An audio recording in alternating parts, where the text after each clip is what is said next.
الله أكبر.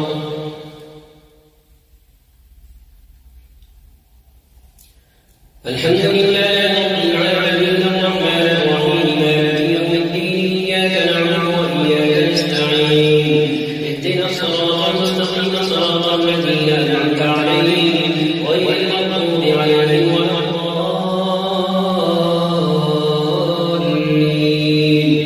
آمين. تبارك الذي بيده الملك وهو على كل شيء قدير الذي خلق الموت والحياة ليبلوكم أيكم أحسن عملا وهو العزيز الغفور الذي خلق 7 سماوات طباقا ما ترى في خلق الرحمن من تفاوت فارجع البصر هل ترى من فطور ثم ارجع البصر كرتين ينقلب إليك البصر خاسئا وهو حسير ولقد زينا السماء الدنيا بمصابيح وجعلناها رجوما للشياطين وأعتدنا لهم عذاب السعير وللذين كفروا بربهم عذاب جهنم وبئس المصير. إذا ألقوا فيها سمعوا لها شهيقا وهي تفور تكاد تميز من الغيظ كلما ألقي فيها فوج سألهم خزنتها ألم يأتكم نذير قالوا بلى قد جاءنا نذير فكذبنا وقلنا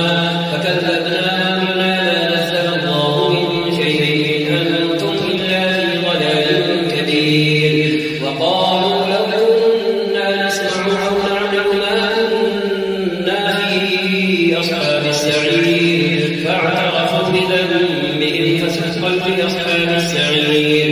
إن الذين يخشون ربهم بالغيب لهم مغفرة وأجر كبير. وأسروا قولكم وبالهم به إنه عليم بذات الصدور ألا يعلم من خلق وهو اللطيف الخبير. هو الذي جعل لكم الأرض ذلولا فامشوا في مناكبها وكلوا من رزقه وإليه النشور. أأمنتم من في السماء أن يخسف بكم الأرض فإذا هي تمور أم أمنتم من في السماء أن يرسل عليكم حاصبا فستعلمون كيف نذير. ولقد كذب الذين من قبلهم فكيف كان نكير. أولم يروا إلى الطير فوقهم صافات ويقبضن ما يمسكهن إلا الرحمن إنه بكل شيء بصير. أمن هذا الذي هو جند لكم ينصركم من دون الرحمن إن الكافرون إلا في غرور. أمن هذا الذي يرزقكم إن أمسك رزقه بل لجوا في عتو ونفور. أفمن يمشي مكبا على وجهه أهدى أمن يمشي سويا على صراط مستقيم. قل هو الذي أنشأكم وجعل لكم السمع والأبصار والأفئدة قليلا ما تشكرون. قل هو الذي ذرأكم في الأرض وإليه تحشرون. ويقولون متى هذا الوعد إن كنتم صادقين. قل إنما العلم عند الله وإنما أنا نذير مبين. فلما رأوه زلفة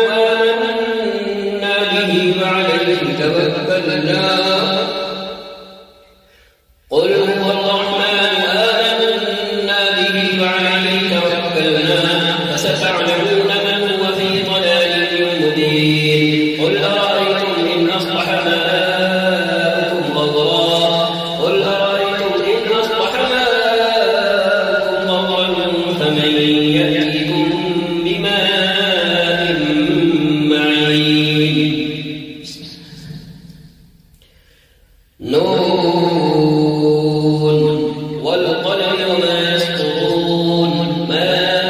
أنت بنعمة ربك بمجنون وإن لك لأجرا غير ممنون وإنك لعلى خلق عظيم فستبصر ويبصرون بأيكم المفتون إن ربك هو أعلم بمن ضل عن سبيله وهو أعلم بالمهتدين فلا تطع المكذبين ودوا لو تدهن فيدهنون ولا تطع كل حلاف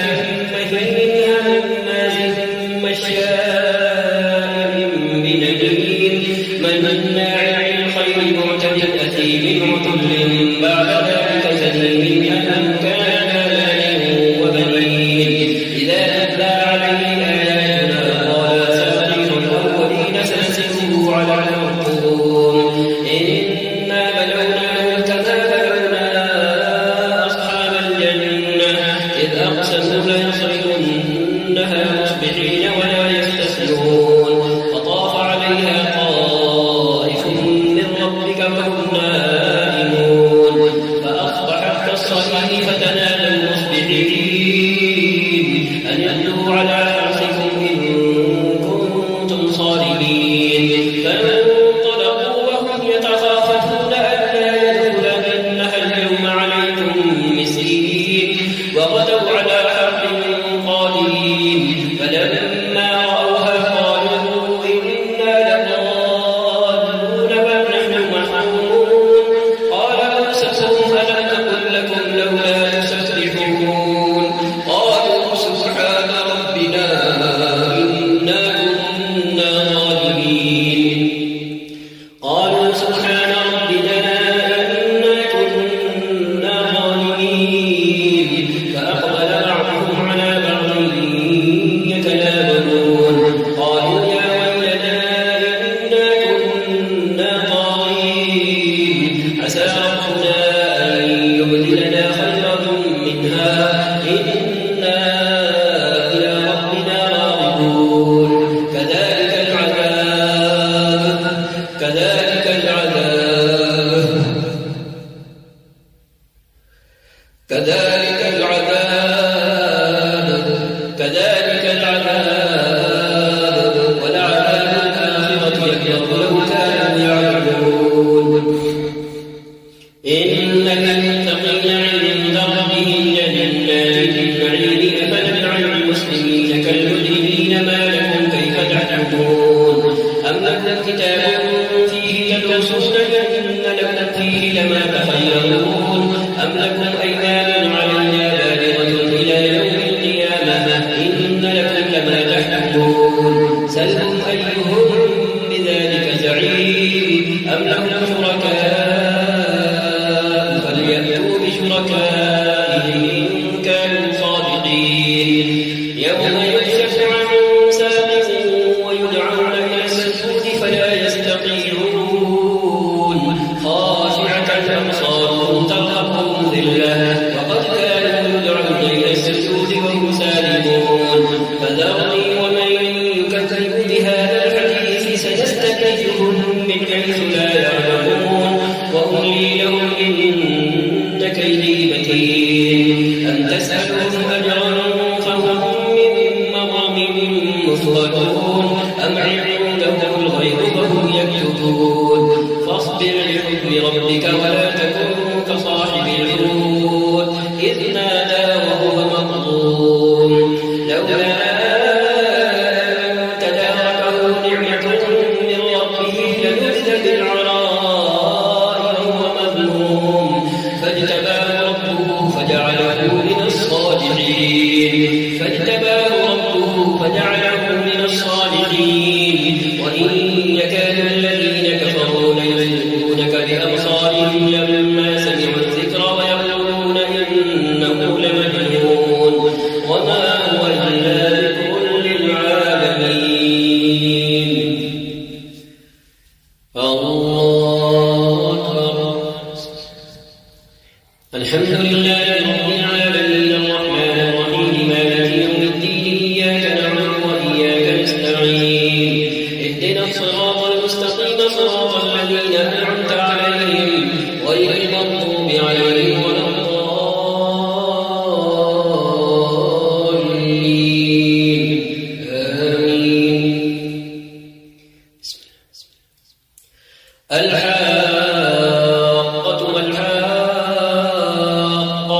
وما أدراك ما الحاقة كذبت ثمود وعاد بالقارعة فأما ثمود فأهلكوا بالطاغية وأما عاد فأهلكوا بريح صرصر عاتية سخرها عليهم 7 ليال و8 أيام حسوما فترى القوم فيها صرعى كأنهم أعجاز نخل خاوية فهل ترى لهم من باقية وجاء فرعون ومن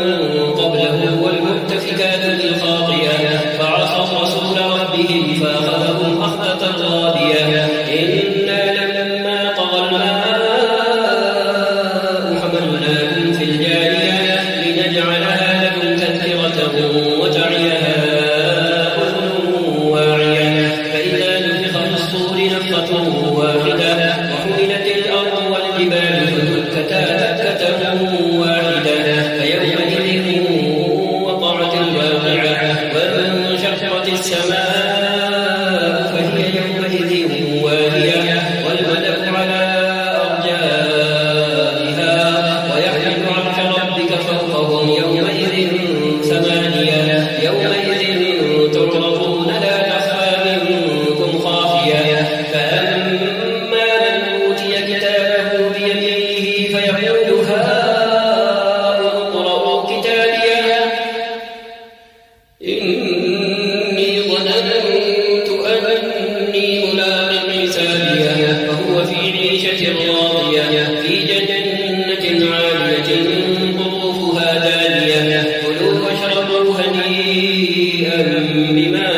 أسلفتم في الأيام الخالية وأما من أوتي كتابه بشماله فيقول يا ليتني لم أوت كتابيه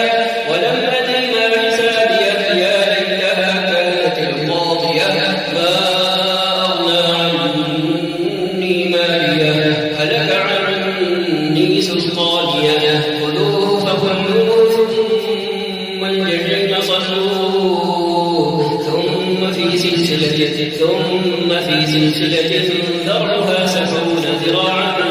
فاسلكوه إنه كان لا يؤمن بالله العظيم ولا يحض على طعام المسكين فليس له اليوم هاهنا حميم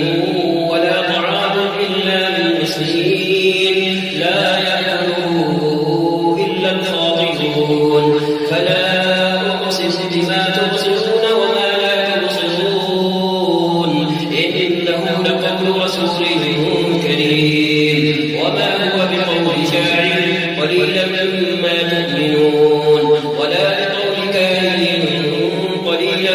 ما تذكرون تنزيل من رب العالمين ولو تقول علينا بعض الأقاويل لأخذنا منه باليمين ثم لقطعنا منه الوتين فما منكم من أحد عنه حاجزين وإنه لتذكرة للمتقين وإنا لنعلم أن منكم مكذبين وإنه لحسرة على الكافرين وإنه لحق اليقين فسبح باسم ربك العظيم سأل سائل بعذاب واقع للكافرين ليس له دافع من الله ذي المعارج تعرج الملائكة والروح إليه في يوم كان مقداره 50,000 سنة فاصبر صبرا جميلا إنهم يرونه بعيدا ونراه قريبا يوم تكون السماء كالكهل وتكون الجبال كالعهن ولا يسأل حميم حميما يبصرونهم يود المجرم لو يفتدي من عذاب يومئذ ببنيه وصاحبته وأخيه وفصيلته التي تؤويه ومن في الأرض جميعا ثم ينجيه كلا إنها لظى نزاعة للشوى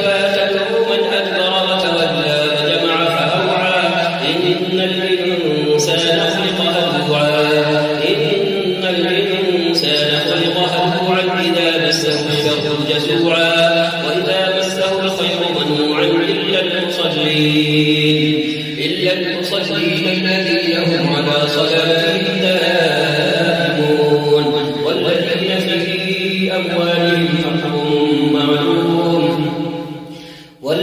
في أموالهم حق معلوم للسائل والمحروم والذين يصدقون بيوم الدين والذين هم من عذاب ربهم مشفقون إن عذاب ربهم غير مأمون والذين هم لفروجهم حافظون إلا على أزواجهم أو ما ملكت أيمانهم فإنهم غير ملومين فمن ابتغى وراء ذلك فأولئك هم العادون والذين هم لأماناتهم وعهدهم راعون والذين هم بشهاداتهم قائمون والذين هم على صلاتهم يحافظون أولئك في جنات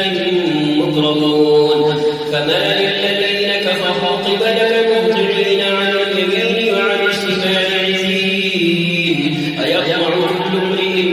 منهم أن يدخل جنة نعيم كلا إنا خلقناهم مما يعملون فلا أقسم برب المشارق والمغارب إنا لقادرون على أن نبدل خيرا منهم وما نحن بمسبوقين فذرهم يخوضوا ويلعبوا حتى يلاقوا يومهم الذي يوعدون يوم يخرجون من الأجداث سراعا كأنهم إلى نصب يوفقون خاشعة أبصارهم ترهقهم ذلة ذلك اليوم الذي كانوا يوعدون الله أكبر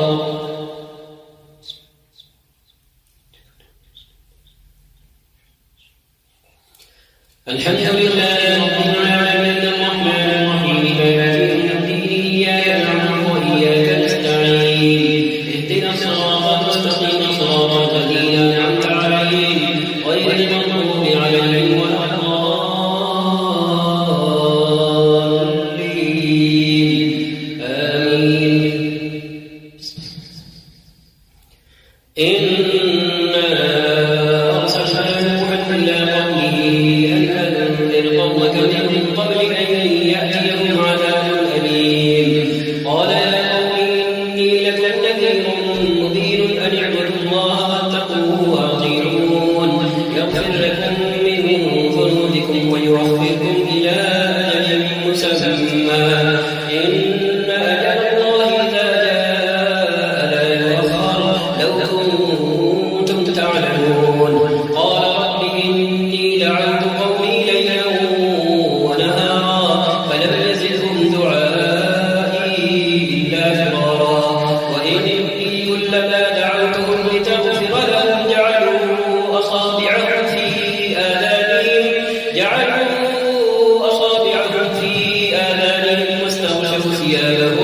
واستغشوا ثيابهم وأصروا واستكبروا استكبارا ثم إني دعوتهم جهارا ثم إني أعلنت لهم وأسررت لهم إسرارا فقلت استغفروا ربكم إنه كان غفارا يرسل السماء عليكم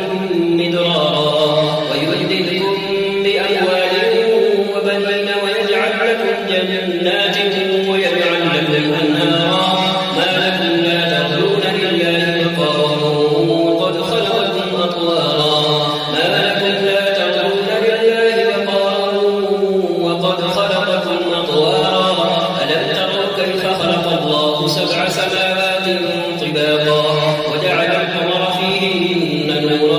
وجعل الشمس سراجا والله أنبتكم من الأرض نباتا ثم يعيدكم فيها ويخرجكم إخراجا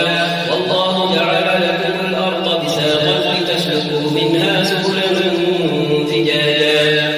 قال نوح رب إنهم عصوني واتبعوا من لم يزده ماله وولده إلا خسارا ومكروا مكرا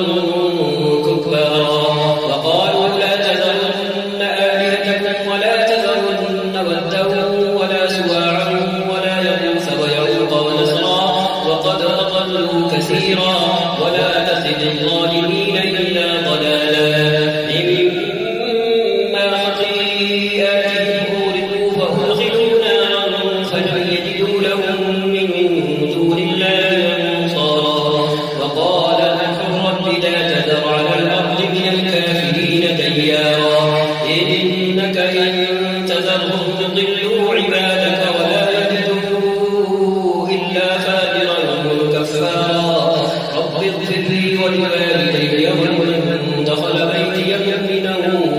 وللمؤمنين والمؤمنات ولا تزد الظالمين إلا تبارا. قل أوحي إلي أنه استمع نفر من الجن فقالوا إنا سمعنا قرآنا عجبا يهدي إلى الرشد فآمنا به ولن نشرك بربنا أحدا وأنه تعالى جد ربنا ما اتخذ صاحبته ولا ولدا وأنه كان يقول سفيهنا على الله شططا وأنا ظننا أن تقول الإنس والجن على الله كذبا وأنه كان رجال من الإنس يعوذون برجال من الجن فزادوهم رهقا وأنهم ظنوا كما ظننتم أن لن يبعث الله أحدا وأنا لمسنا السماء فوجدناها ملئت حرسا شديدا وشهبا وأنا كنا نقعد منها مقاعد للسمع فمن يستمع الآن يجد له شهابا رصدا وأنا لا ندري أشر أريد بمن في الأرض أم أراد بهم ربهم رشدا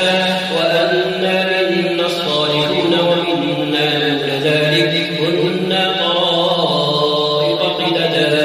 وأنا ظننا أن لن نعجز الله في الأرض ولن نعجزه هربا وأنا لما سمعنا الهدى آمنا به وأنا لما سمعنا الهدى آمنا به فمن يؤمن بربه فلا يخاف بخسا ولا رهقا فمن يؤمن بربه فلا يخاف بخسا ولا رهقا وأنا منا المسلمون ومنا القاسطون فمن أسلم فأولئك تحروا رشدا وأما القاسطون فكانوا لجهنم حطبا وأن لم يستقاموا على الطريقة لأسقيناهم ماء غدقا لنفتنهم فيه ومن يعرض عن ذكر ربه يسلكه عذابا صعدا وأن المساجد لله فلا تدعوا مع الله أحدا وأنه لما قام عبد الله يدعوه كادوا يكونون عليه لبدا قل إنما أدعو ربي ولا أشرك به أحدا قل إنما أدعو ربي ولا أشرك به أحدا قل إني لا أملك لكم ضرا ولا رشدا قل إني لن يجيرني من الله أحد ولن أجد من دونه ملتحدا إلا بلاغا من الله ورسالاته ومن يعص الله ورسوله فإن له نار جهنم خالدين فيها أبدا حتى إذا رأوا ما يوعدون فسيعلمون من أضعف ناصرا وأقل عددا قل إن أدري أقريب ما توعدون أم يجعل له ربي أمدا عالم الغيب فلا يظهر على غيبه أحدا إلا من يرتضى من رسول فإنه يسلك من بين يديه ومن خلفه رصدا ليعلم أن قد أبلغوا رسالات ربهم وأحاط بما لديهم وأحصى كل شيء عددا يا أيها المزمل قم الليل إلا قليلا نصفه أو انقص منه قليلا أو زد عليه ورتل القرآن ترتيلا إنا سنلقي عليك قولا ثقيلا إن ناشئة الليل هي أشد وطئا وأقوم قيلا إن لك في النهار سبحا طويلا فاذكر اسم ربك وتبتل إليه تبتيلا سبيلا رب المشرق والمغرب لا إله إلا هو فاتخذه وكيلا واصبر على ما يقولون واهجرهم هجرا جميلا وذرني والمكذبين أولي النعمة ومهلهم قليلا إن لدينا أنكالا وجحيما وطعاما ذا غصة وعذابا أليما يوم ترجف الأرض والجبال وكانت الجبال كثيبا مهيلا إنا أرسلنا إليكم رسولا شاهدا عليكم كما أرسلنا إلى فرعون رسولا فعصى فرعون الرسول فأخذناه أخذا وبيلا فكيف تتقون إن كفرتم يوما يجعل البلدان شيبا السماء منفطر به كان وعده مفعولا إن هذه تذكرة فمن شاء اتخذ إلى ربه سبيلا إن ربك يعلم أنك تقوم أدنى من ثلثي الليل ونصفه وثلثه وطائفة من الذين معك والله يقدر الليل والنهار علم أن لن تحصوه فتاب عليكم فاقرؤوا ما تيسر من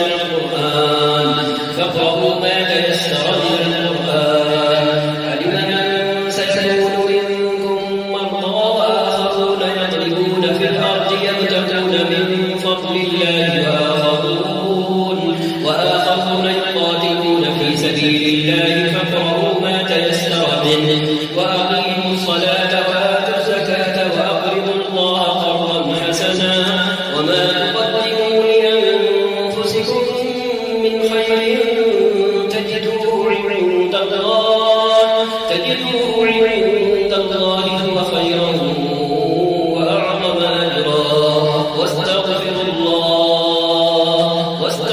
الله إن الله غفور رحيم يا أيها المدثر قم فأنذر وربك فكبر وثيابك فطهر والرجز فاهجر ولا تمنن تستكثر ولربك فاصبر فإذا نقر في الناقور فذلك يومئذ يوم عسير على الكافرين غير يسير ذرني ومن خلقت وحيدا وجعلت له مالا ممدودا وبنين شهودا ومهدت له تمهيدا ثم يطمع أن أزيد كلا إنه كان لآياتنا عنيدا سأرهقه صعودا إنه فكر وقدر فقتل كيف قدر ثم قتل كيف قدر ثم نظر ثم عبس وبصر ثم أدبر واستكبر فقال إن هذا إلا سحر يؤثر إن هذا إلا قول البشر إنه فكر وقدر فقتل كيف قدر ثم قتل كيف قدر ثم نظر ثم عبس وبصر ثم أدبر واستكبر فقال إن هذا إلا سحر يؤثر إن هذا إلا قول البشر سأصليه سقر وما أدراك ما سقر لا تبغي ولا تذر لواحة للبشر عليها 19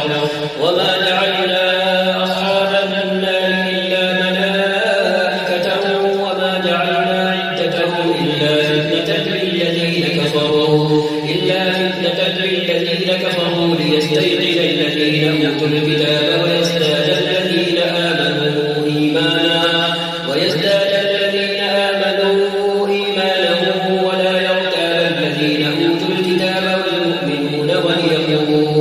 وليقول الذين في قلوبهم مرض والكافرون ماذا أراد الله بهذا مثلا كذلك يضل الله من يشاء ويهدي من يشاء وما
الحمد لله رب العالمين الرحمن الرحيم مالك يوم الدين إياك نعبد وإياك نستعين اهدنا الصراط المستقيم صراط الذين أنعمت عليهم غير المغضوب عليهم ولا الضالين آمين. لا أقسم بيوم القيامة ولا أقسم بالنفس اللوامة أيحسب الإنسان أن لن نجمع عظامه بلى قادرين على أن نسوي بنانه بل يريد الإنسان ليذكر أمامه يسأل أيان يوم القيامة فإذا برق البصر وخسف القمر وجمع الشمس والقمر يقول الإنسان يومئذ أين المفر كلا لا وزر إلى ربك يومئذ المستقر ينبه الإنسان يومئذ بما قدم وأخر بل الإنسان على نفسه بصيرة ولو ألقى معاذيره لا تحرك به لسانك لتعجل به إن علينا جمعه وقرآنه فإذا قرأناه فاتبع قرآنه ثم إن علينا بيانه كلا لا تحبون العاجلة وتذرون الآخرة وجوه يومئذ ناظرة إلى ربها ناظرة ووجوه يومئذ باسرة تظن أن يفعل بها فاقرة كلا إذا بلغت التراقي وقيل من راق وظن أنه الفراق والتفت الساق بالساق إلى ربك يومئذ المساق فلا صدق ولا صلى ولكن كذب وتولى ثم ذهب إلى أهله يتمطى أولى لك فأولى ثم أولى لك فأولى أيحسب الإنسان أن يترك سدى ألم يكن نطفة من مني يمنى ثم كان علقة فخلق فسوى فجعل منه الزوجين الذكر والأنثى أليس ذلك بقادر على أن يحيي الموتى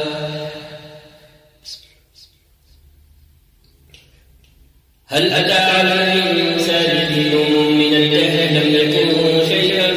مذكورا إنا خلقنا الإنسان من نطفة أمشاج نبتليه فجعلناه سميعا بصيرا إنا هديناه السبيل إما شاكرا وإما كفورا إنا أعتدنا للكافرين سلاسل وأغلالا وسعيرا إن الأبرار يشربون من كأس كان مزاجها كافورا عينا يشرب بها عباد الله يفجرونها تفجيرا يوفون بالنذر ويخافون يوما كان شره مستطيرا ويطعمون الطعام على حبه مسكينا ويتيما وأسيرا ويطعمون الطعام على حبه مسكينا ويتيما وأسيرا إنما نطعمكم لوجه الله لا نريد منكم جزاء ولا شكورا إنا نخاف من ربنا يوما عبوسا قمطريرا فوقاهم الله شر ذلك اليوم ولقاهم نضرة وسرورا وجزاهم بما صبروا جنة وحريرا متكئين فيها على الأرائك لا يرون فيها شمسا ولا زمهريرا ودانية عليهم ظلالها وذللت قطوفها تذليلا ودانية عليهم ظلالها وذللت قطوفها تذليلا ويطاف عليهم بآنية من فضة وأكواب كانت قوارير من فضة قدروها تقديرا ويسقون فيها كأسا كان مزاجها زنجبيلا عينا فيها تسمى سلسبيلا ويطوف عليهم ولدان مخلدون إذا رأيتهم حسبتهم لؤلؤا منثورا وإذا رأيت ثم رأيت نعيما وملكا كبيرا عاليهم ثياب سندس خضر واستبرق وحلوا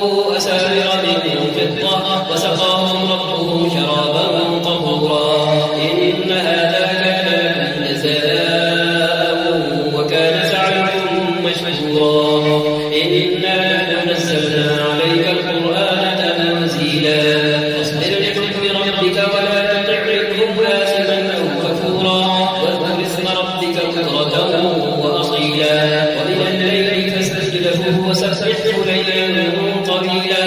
إن هؤلاء يحبون العاجلة ويذرون وراءهم يوما ثقيلا نحن خلقناهم وشددنا أسرهم وإذا شئنا بدلنا أمثالهم تبديلا إن هذه تذكرة فمن شاء اتخذ إلى ربه سبيلا وما تشاءون إلا أن يشاء الله إن الله كان عليما حكيما يدخل من يشاء في رحمته والظالمين أعد لهم عذابا أليما والمرسلات عرفا فالعاصفات عصفا والناشرات نشرا فالفارقات فرقا فالملقيات ذكرا عذرا أو نذرا إنما توعدون لواقع فإذا النجوم طمست وإذا السماء فرجت وإذا الجبال نسفت وإذا الرسل أقتت لأي يوم أجلت ليوم الفصل وما أدراك ما يوم الفصل ويل يومئذ للمكذبين ألم نهلك الأولين ثم نتبعهم الآخرين كذلك نفعل بالمجرمين ويل يومئذ للمكذبين ألم نخلقكم من ماء مهين فجعلناه في قرار مكين إلى قدر معلوم فقدرنا فنعم القادرون ويل يومئذ للمكذبين ألم نجعل الأرض كفاة أحياء وأمواتا وجعلنا فيها رواسي شامخات وأسقيناكم ماء فراتا ويل يومئذ للمكذبين انطلقوا إلى ما كنتم به تكذبون انطلقوا إلى ظل ذي ثلاث شعب لا ظليل ولا يغني من اللهب إنها ترمي بشرر كالقصص كأنه جمالة صفر ويل يومئذ للمكذبين هذا يوم لا ينطقون ولا يؤذن لهم فيعتذرون ويل يومئذ للمكذبين هذا يوم الفصل جمعناكم والأولين فإن كان لكم كيد فكيدون ويل يومئذ للمكذبين إن المتقين في ظلال وعيون وفواكه مما يشتهون كلوا واشربوا هنيئا بما كنتم تعملون إنا كذلك نجزي المحسنين ويل يومئذ للمكذبين كلوا وتمتعوا قليلا إنكم مجرمون ويل يومئذ للمكذبين وإذا قيل لهم اركعوا لا يركعون ويل يومئذ للمكذبين فبأي حديث بعده يؤمنون الله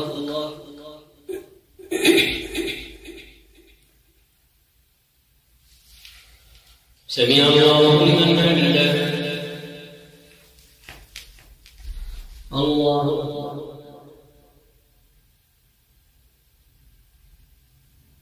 الله أكبر الله أكبر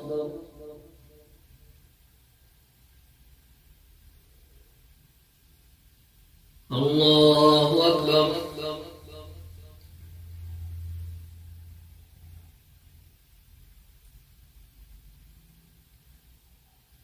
السلام عليكم ورحمة الله السلام عليكم ورحمة الله